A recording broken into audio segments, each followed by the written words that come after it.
Hi, and welcome to today's Daily Adventure. We're here in Singapore at the E2 event, Education Exchange. We're exchanging ideas and energy with lots of amazing educators from around the world. I'm here with Paulina from Holland. Yes. Thanks very much for the energy that you're showing. Yes, now, we've been going through your journey as an educator, which is quite interesting and, Yes. and something that I think many will be inspired by. Please share a little bit about what brought you here Yes. to E2 and your journey as an educator. Yeah.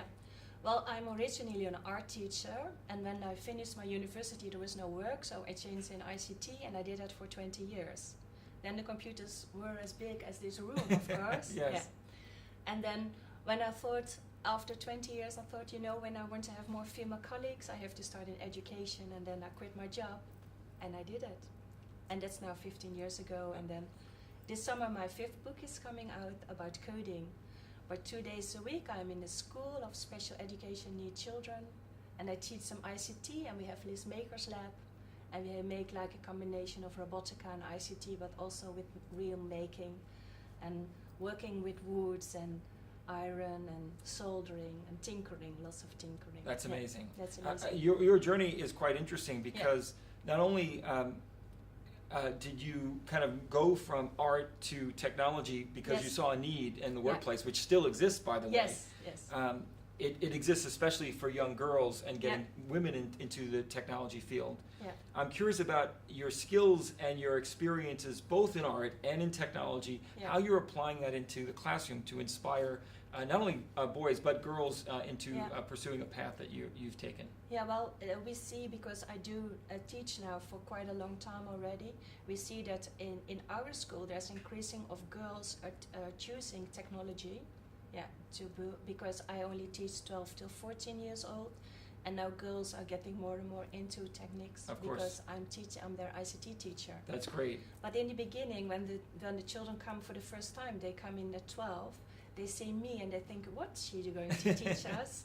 But then, you know, after half a year or after a year, that's changed, because I always bring in like cool projects. Now we're making drones with the children. Awesome. Yes.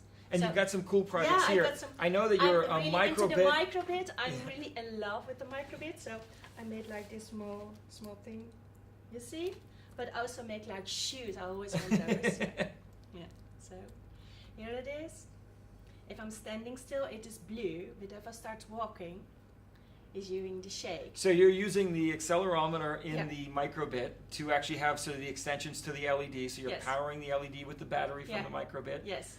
Really an ingenious project. Yeah. Well, of course, I had to remade it like 2 or 3 times because I'm not very good in soldering. So there's the soldering, and I had to do that 3 times. That's the hardest part, actually, the soldering. That was the hardest part.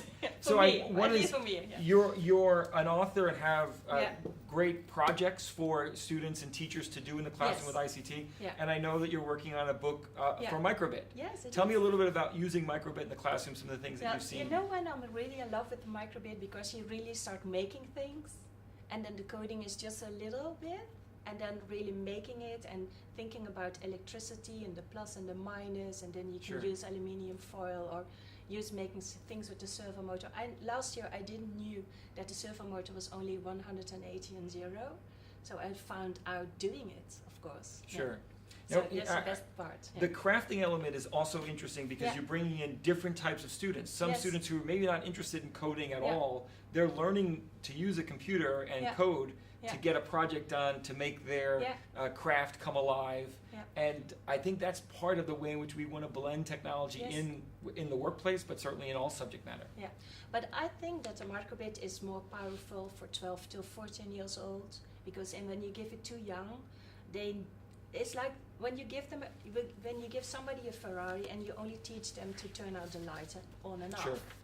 But if you give them a little bit older, they really want to know what can he really do for us. Do you have any examples, maybe projects that you've been impressed with, your students have come up with, or maybe pushed you into in some cases? Yeah, we make like this rocket with the PET flask, with the PET, you know, when you have to pump, you have to put them in the air.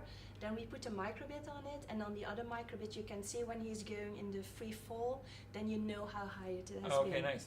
So those kind of things. I love the creativity that students have been driving all over the world with microbit projects. It's great to see. I really see lots of things coming along, and I really like that they start with cardboard and making things, you know, the prototype 1 and prototype 2. Sure. And then change sometimes into making things in 3D printing or making it more sustainable. So I'm really happy with the microbit. Yeah. Now, I imagine you've got lots of educators in Holland learning from your example, leveraging your example. Yeah. Can you tell me about the journey, both to connect to other educators, to inspire them to take your approaches? What works, what doesn't work, how's it going broadly? I always make the connection to the Jean Piaget and and Bloom, you know, the different kind of levels. Of course. I always make those kind of connection.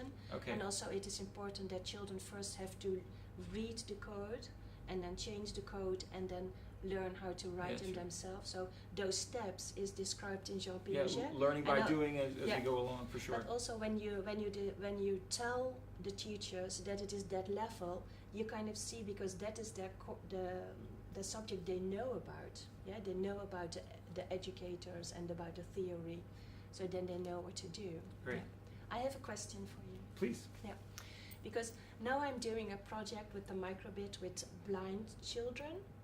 Yes. And then we will make 10 projects out of the book especially designed for them, but we kind of miss in the MakeCode environment something that it can be read aloud for those children.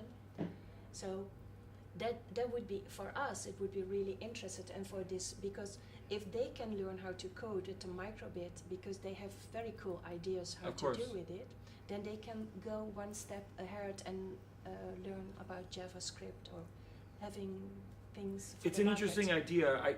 One of the things that we've been working hard at Microsoft on is making assistive technology much more core and commonplace. Yes. Whether it's the work that we're doing with learning tools inside of OneNote, the language translation services that we're extending across our platform. We also have speech programming interfaces and speech languages in the Microsoft Cognitive Services that our partners are leveraging, and it's an area that we should be considering in MakeCode to actually unlock our speech module, so we can actually make. Because I only did like 2 lessons with those children, and then we started, what can the microbit do for you? And then they came up with such cool ideas, like I want to have a microbit in my backpack, so if somebody will get my backpack, I know that the sound will come, that somebody is picking up my backpack. Sure. And also a girl said, I want that everybody has a microbit, so when somebody is coming closer to me, my microbit will give a special sound for this person or that person that I don't have the whole time to hear about the footstep walking, because now they listen about the footstep and they know who person that is. And that was only like a 10-minute talk, and that was so